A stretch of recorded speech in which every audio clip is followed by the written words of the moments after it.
Hello and welcome. Chennai has always been a great host for politicos, both famous and notorious alike. But is it going to strike a different note in light of the recent developments? With the prime accused in the 2G scam, A. Raja, being granted permission to visit his home state after a long period of 1.5 years. A lot of court news has been making headlines. We will bring the growing tension to your seats and much more within the next 30 minutes as you're watching News Tonight with me, Linda Hercules. But first, it's the top headlines. 2G accused A. Raja gets a reprieve as Delhi court allows him to visit Tamil Nadu for a brief period.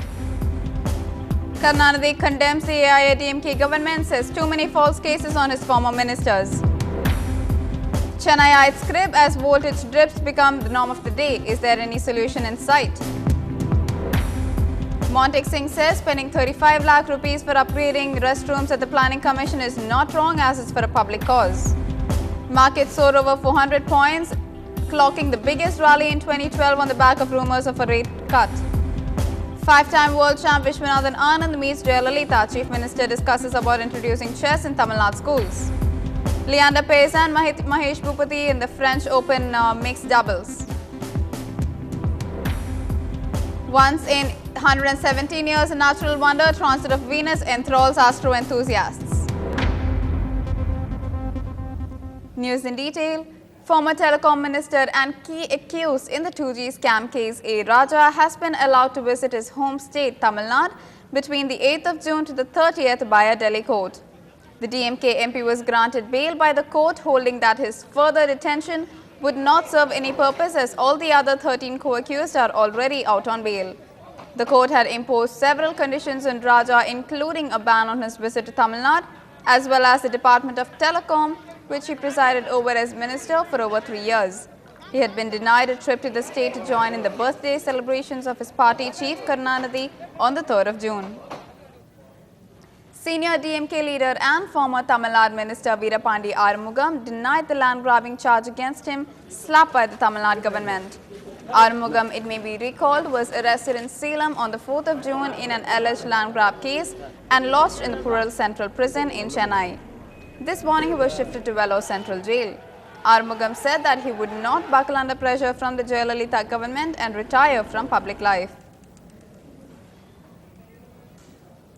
The DMK president and former Tamil Nadu Chief Minister M. Karunanidhi strongly condemned the repeated arrests of former ministers in his previous government as misuse of power.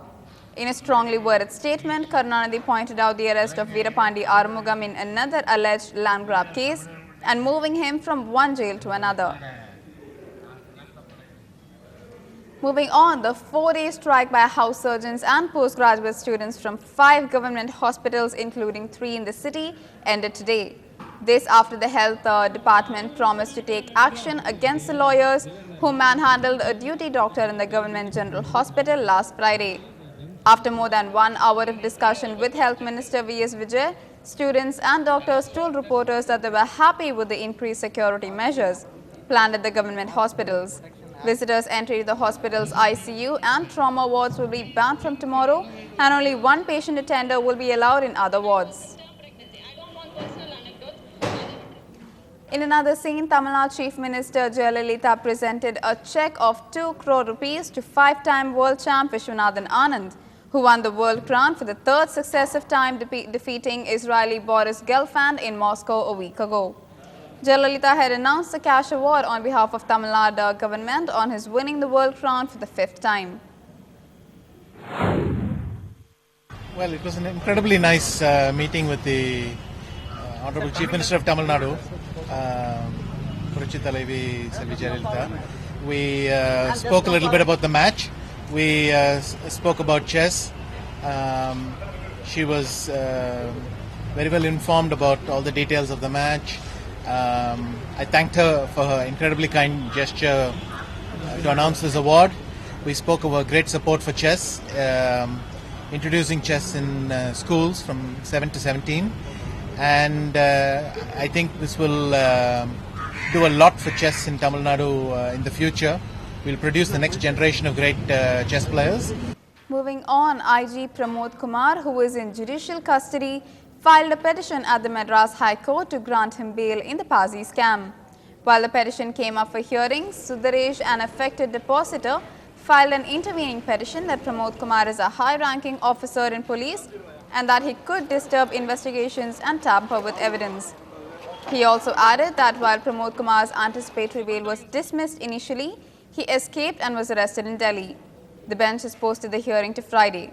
The CBI sleuths had arrested the police officer in New Delhi for allegedly receiving bribes from the 3 directors of the Pasi Forex trading firm in Tirupur that cheated thousands of depositors to a tune of 600 crore rupees. The Madras High Court dismissed a PIL seeking allocation of the entire 2000 megawatt power to be produced at the Kudunkulam nuclear power plant for Tamil Nadu.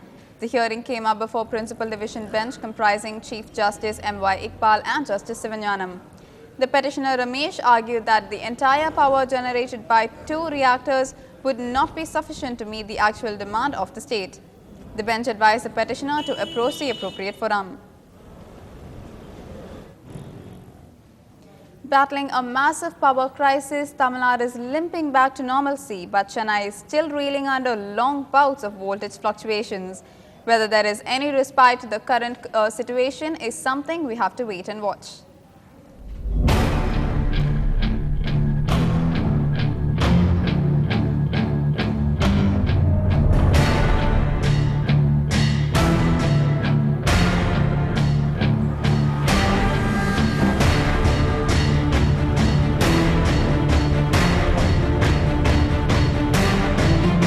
The Tamil Nadu government has reduced the duration of power cuts in the city by an hour, but that has offered little or no respite for Chennaiites. The reason? Voltage fluctuations. Now, even in posh localities like this in South Chennai, the common man remains powerless against erratic voltage drops. Yel Arasi moved into this plush house in Palavakkam a few months ago. Despite having all the amenities, this house is far from being called a home.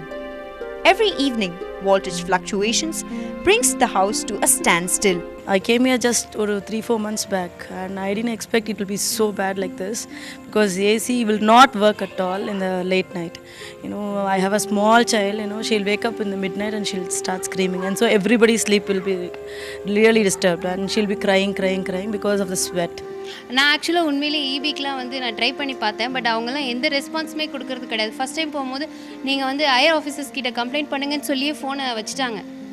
நீங்கள் AEO கிட்ட சொல்லுங்கள் அப்படின்னாங்க. இதோ like of of வந்துக்கிட்டே இருக்கு. அதுவும் இந்த ஏரியாவில் ரொம்ப மோசமாக இருக்குது. This situation is synonymous with other parts of the city too. Rampant voltage drops means shopkeepers are minting huge profits through the sale of inverters. Many of them are smiling their way to the bank after recording a jump in inverter sales of 40 to 60%. Well, I think you can feel this place at this time at 8 o'clock, it's still like a furnace. Everybody says you get a booster for the AC. The booster also is of no use. We tried on double booster. Even that doesn't help, and people say that the electrician said, what voltage we got? 120 or 130. So with that, what do you expect us to do? So we are just suffering it. Comparing to the others, normal time the inverters used to, for say APC company, the inverters used to be sold for 15,000 rupees. But in demand it is being sold at 1,500 rupees hike. It is around 16,500 rupees. Sales is increased.